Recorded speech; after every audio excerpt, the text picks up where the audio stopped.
My aunt is incredibly beautiful. She's tall and slender, and she has a really great personality too. My aunt and I are as close as lovers. I was born in the countryside. My parents ran a poultry farm. During middle school, I lived in a boarding house near my school. Every Saturday, I would take the bus home to enjoy the warm meals my mom made. High school was no different. Living on my own near school, my meals were often inadequate, which is probably why I didn't grow very tall. Farming and managing the poultry farm. My parents didn't have much capacity to look after us. As the eldest son, I was able to attend university. Thanks to the hard work and money my parents saved, it added more burden to my parents. When I got accepted into a university in Seoul, not in my hometown, my uncle, who is 10 years younger than my father, worked in a company in Seoul. His house was a 30-minute drive from my university. But I chose to live close to my school, having lived independently since my teenage years. I was quite adept at household chores and washing dishes. My aunt was a real beauty who did some modeling in her 20s. Despite being a mother, she maintains a slim figure without any signs of fat. She jokes about remaining a minimalist eater for life to avoid gaining weight, and her discipline in food intake is truly impressive. My aunt is raising 2 children who are close in age and attends kindergarten, while also working part-time. I would visit my cousins in the evenings or on weekends. My aunt has always been kind to me. Sometimes, while I played with the kids, she would run errands at the market. She told me just to be there for the kids to ensure they're safe, and they really took to me well. I started to feel affectionate towards my cousins too. My aunt welcomed my visits, probably as a break from caring for the kids. There were 2 fish tanks in my aunt's house. They got the guppies because they breed prolifically, which was educational for the children. One day, with my uncle busy, my cousins, my aunt, and I went to buy another fish tank. The store was attached to a flower shop, offering a lot to see. My aunt has a keen interest in beautiful flowers.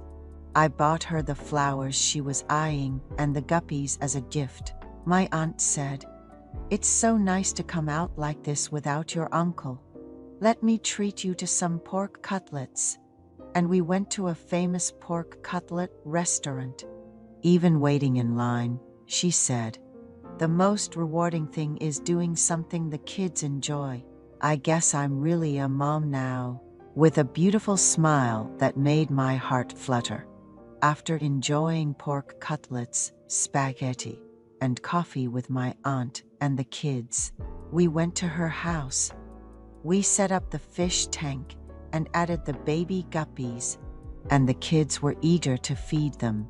Auntie said, "Thank you for taking time out of your weekend to help, and I'll take good care of this plant," with a bright smile. That seemed to wash away all of the day's fatigue. Uncle was often busy with work and frequently had to travel out of town. Not long after, I told Auntie, "If there's anything I can do to help, just let me know. I'm a bit more free now that midterms are over." I received a call from her, her voice filled with urgency. "The eldest got hurt playing at kindergarten. I need to take them to the hospital. Can you come over and watch the youngest? It would be too hard to take them both," she explained. Apparently, while lining up to get into the car at kindergarten pickup time, a classmate playfully pushed my cousin, who then hit their forehead on a piece of wood in the flower bed, causing a gush of blood. After managing to stop the bleeding, I rushed to Auntie's house. The younger sibling was crying, worried about the blood and the injury, and I reassured them. It'll be okay once we get to the hospital. I found some frozen fried rice in the fridge for dinner, turned on their favorite cartoon channel, played with the youngest, and helped them wash up. Late at night, Auntie came home with the sibling. They had to get 5 stitches on their forehead, and it had been quite the ordeal. They threw up after taking a sedative, so they had to take another, and they waited until the sedative fully wore off and the child was comfortably seated before coming home. Without her husband around, it was challenging to calm a crying and fussy child, but she said it was a huge relief that I could take care of the youngest, and she gave me some allowance money. Auntie, it's okay. I've been hurt worse when I was younger. I broke my arm jumping over a fence and had to eat with my left hand for 2 weeks, I said with a laugh. Uncle got hurt a lot too, huh? Boys really are different, she sighed. Seeing my cousin fall asleep and leaving the house, I felt sad for the hardships Auntie went through, but proud that I could help. Uncle came back from his trip and took me out for dinner, giving me a generous allowance. Both sets of grandparents live far away, so having you look after the youngest was a huge help. Thank you so much, he said. I felt good receiving the allowance from Uncle and said, "Don't hesitate to call me if you need anything." Auntie, noting how well the siblings listened to me, suggested a day trip to the amusement park. I hadn't been to an amusement park since middle school, so I was excited to go along. Auntie prepared a picnic, and we spent the entire day riding attractions at the park. Seeing Auntie's excitement, even more than the kids, showed me another charming side of her. Auntie's homemade lunchbox was delicious on the way there, and when I arrived, the kids were already fast asleep. She grabbed my hand and said, "I don't know how I'd manage without James. You're always so busy with your friends, yet you still find time to look after your cousins. Thank you."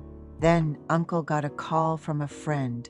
An old college buddy's father had passed away, and he was asking if Uncle could join him. Uncle left immediately, and Auntie and I ended up drinking in the living room. With the kids being so young, he's just too busy. Auntie sighed, saying Uncle was always so occupied with work, attending to social obligations, and traveling that he was more like a lodger in his own home. She confessed, "It's embarrassing to say, but it feels like we're just roommates now. We haven't shared a bed in a long time." After hearing this, I went to my room, but could still hear Auntie's cheerful voice. This was a first for me. I had dated someone in high school, but we broke up before college, and I hadn't been close to anyone since.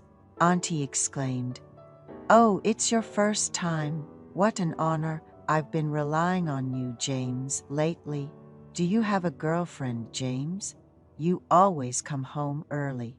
A handsome and caring guy like you must be popular at school." "No, there's no one at school. Just someone I have a crush on." "Really? A crush? That's so romantic. Tell me, who is it?" I replied. "It's you, Auntie." She was shocked. "Me? Really? Since when?" "Lately, we've been running into each other a lot. Watching you with the kids, you seemed tired. But you were always so kind to me. I've wanted to confess for a while, but was hesitant." Auntie shared her struggles. "This house guest has made things really tough for me. Falling asleep in the living room without turning off the TV, never coming to the bedroom. I got married to be happy, but reality is so different." That day marked the start of our carefree relationship. A few days later, Auntie called, "Want to come over for a drink? The kids are away on a kindergarten camping trip, and your uncle is on another business trip. I chuckled at the excitement in her voice and brought her favorite strawberry cake to Auntie's house. The outfit she had prepared for the occasion was truly enchanting. Our cute and sexy auntie. We tossed and turned all night, dozing off and waking up intermittently. I never imagined something like this could happen with beautiful auntie. I don't think I can stop these secret meetings.